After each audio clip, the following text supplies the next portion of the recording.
আসসালামু আলাইকুম। জোহর stock study থেকে আরও একটি নতুন ভিডিও নিয়ে হাজির হলাম। আশা করছি সবাই ভালো আছেন।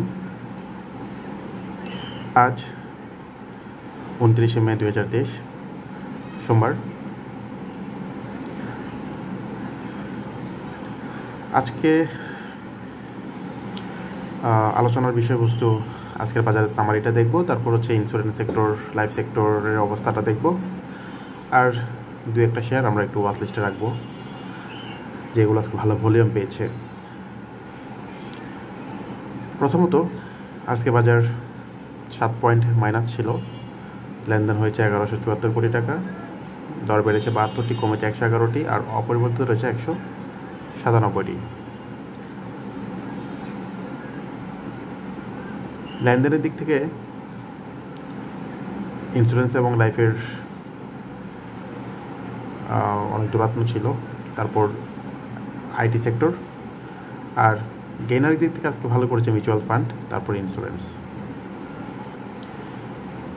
এখন আমরা একটু দেখি যে বাজার আসলে কি বলতে চাচ্ছে। দেখেন, গতকালের ভিডিওটি যারা দেখেছেন তারা কিন্তু অলরেডি জানেন যে এখানে একটা কথা আমি ক্লিয়ারলি বলেছি যে সূচক এখানে একটু কারেকশন করার দরকার আছে।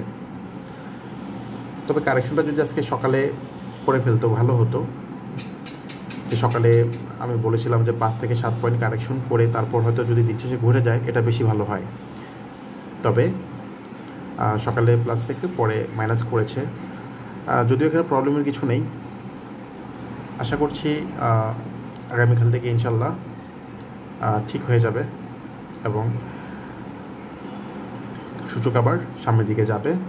একদমই ভয়ের কিছু নেই, টেনশনের কিছু নেই। এখন ওয়াচ লিস্টে রাখার জন্য আজকে নতুন করে যেটা ভলিউম পেয়েছে সেটা হচ্ছে বিপিএমএল। ইএচএলটা ওয়াচ লিস্টে রাখতে পারেন, এখান থেকে ভালো করার কথা। আর হচ্ছে অলরেডি যারা আমার ফেসবুক পেজে আছেন তাদেরকে অলরেডি বলেছি যে আজকে এটা বাই করতে বলেছি, সেটা হচ্ছে ইউনিক হোটেল।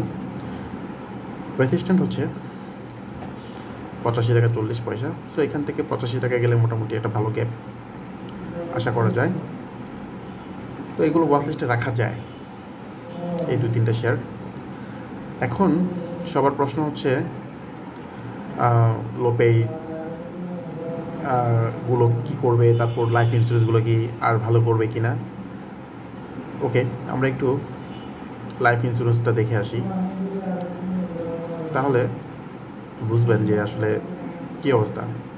ওকে, ফাইন্যান্স নিয়ে কিন্তু গতকাল খুব জোর দিয়ে বলেছিলাম যে ফাইন্যান্স কিন্তু এখান থেকে উঠে যাবে। দেখেন আজকে কিন্তু ফাইন্যান্সে অনেক একটা ভালো ভলিউম হয়েছে, 2,25,00,000 একটা ভলিউম হয়েছে। সো ইনশাল্লাহ আশা করতেছি ফাইন্যান্স সেক্টরটা আস্তে আস্তে ফ্লোর থেকে উঠে সামনের দিকে মুভমেন্ট করবে। যাদের ফাইন্যান্স ফ্লোরে কেনা আছে বা উপরে কেনা আছে ইনশাল্লাহ খুব দ্রুতই বের হতে পারবেন। ওকে, আমাদের আলোচনার বিষয়বস্তু হচ্ছে ইন্স্যুরেন্স। দেখেন,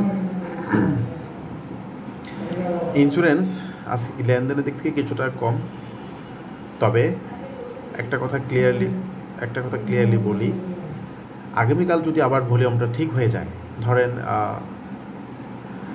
28শে মে ভলিউম ছিল 4,86,00,000 টোটাল সেক্টরের ভলিউম। এখন আগামীকালও যদি ভলিউমটা কমে যায় তাহলে কিন্তু চিন্তার বিষয়, এখান থেকে কারেকশনে চলে যাবে। আর আগামীকাল যদি আবার সুন্দর করে ঘুরে যায় উইথ 4 কোটি ভলিউম বা তার বেশি নিয়ে, তাহলে কিন্তু মোটামুটি আবার সামনের দিকে যাবে।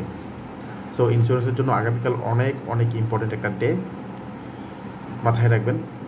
তারপর লাইফটা একটু আমরা দেখি।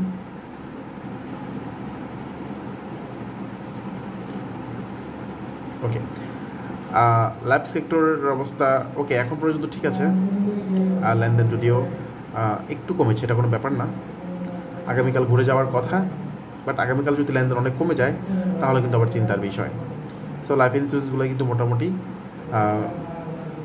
কালকেই লেনদেনে যেতে হবে, নাহলে কিন্তু হয়তোবা তারা কারেকশনে চলে যাবে।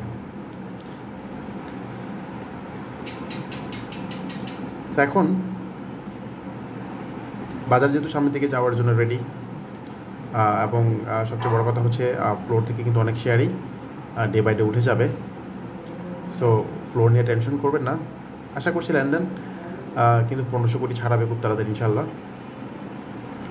আর এখানে একটা নিউজ একটু আগে দেখলাম, সেটা হচ্ছে আনোয়ার গ্যালভানাইজিং।